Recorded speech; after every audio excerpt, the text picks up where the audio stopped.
Hey you guys, welcome back to our channel. I want to share with you guys an update about Mikko, and I know that there's been a lot of questions over the past month of the things that we've been showing you guys and sharing with you guys. It's very hard to explain because there's no real way at this moment to know if this is what's going on with her. It seems like in some areas Mikko is regressing. We aren't really sure if it is autism regression because right now it's just the tip. She's just showing signs. And what I mean by when she's showing signs is things that she's done before that she's no longer doing now. Some things that seem more aggressive in her approach to certain scenarios or certain reactions to certain situations. I kind of just want to just show you guys, just kind of go through it, because otherwise you're not really going to understand what I mean by it unless I show you guys what we are seeing. So some things that we are going to implement and that we're looking into, what our focus is going to be this week, is getting her into special education, getting her into school, when she can go and what's available in our area, as well as speech development. So we do want to get her into speech therapy because it's not that she is regressing in her speech.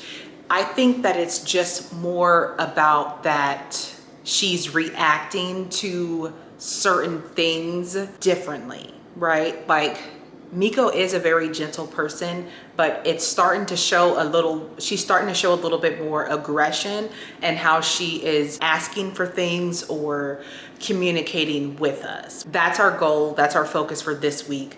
And hopefully we get some progress with that. There's a couple of applications that we have to fill out, but we are going to keep you guys updated with that. One of the things that we're struggling with her is her sleeping. So from the moment when she was born up until now, up until she turned 3, Mikko could sleep in her room by herself. She's always had her own room. She could sleep in the dark. She could sleep in her own bed. It's never been a problem with her. And so that you could consider that a regression, or you could consider that the environment is changing and she's reacting to it different, and she has a different understanding of things with sleep. So you can also say that she could be having night terrors, which could also affect her wanting to sleep by herself. Also, having more fear is also, or can also be, a sign of autism regression.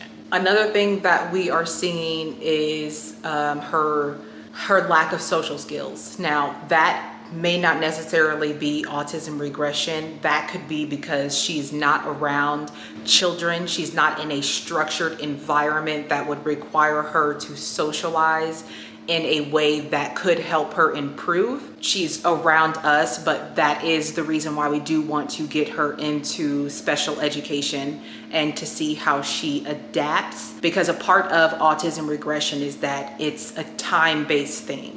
We can't just say because she's going through something right now, and just because we are seeing certain signs right now, we can't say that it's absolutely autism regression without giving it time. So if we were to put her into a school setting and she is around different children, and we're seeing that her social skills, her socializing does not get better, and it's just only getting worse over time, let's say from now until when she's 4, a year from now, then we could possibly look into that part regressing.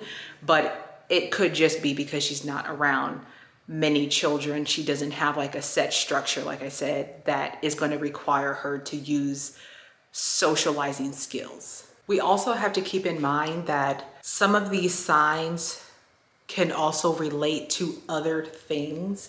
It does not necessarily mean that it is autism regression.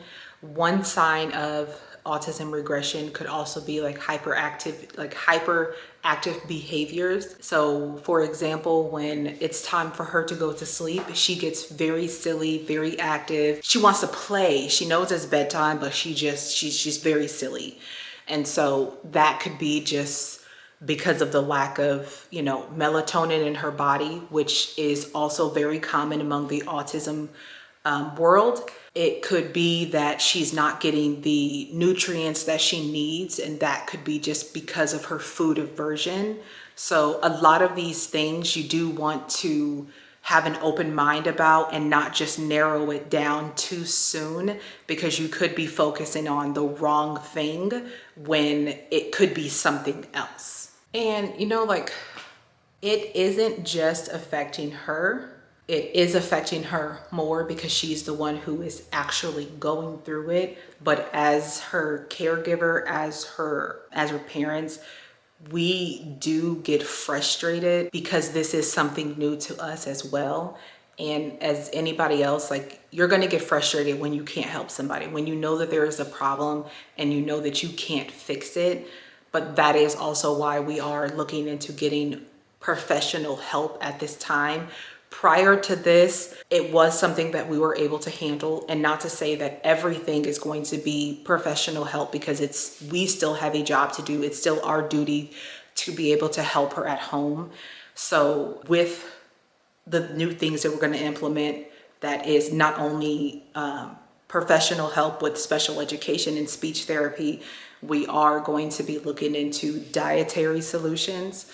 She has really always been someone that liked more vegetables and fruit, and whole grains is what she grew up as far as when she first started eating solid foods. That's all she would eat. So we are going to look into her health and what we can do to help get her the nutrients that she needs. Another sign that could be autism regression is that they have new phobias or unusual phobias.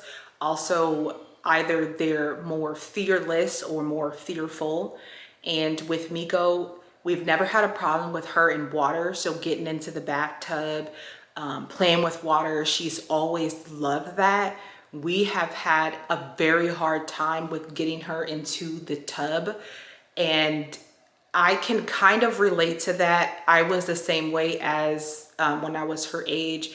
And for me, as I got older, even now, I still wear shower slippers in my own shower. It can be completely clean, but the texture of the tub, it's very off-putting. It's very unsettling for me, even mentally, to think about me getting into a shower with my feet. It's very hard to do. I am at a better understanding. I'm older, so there are things that I can deal with, that I can push myself to deal with because I have to.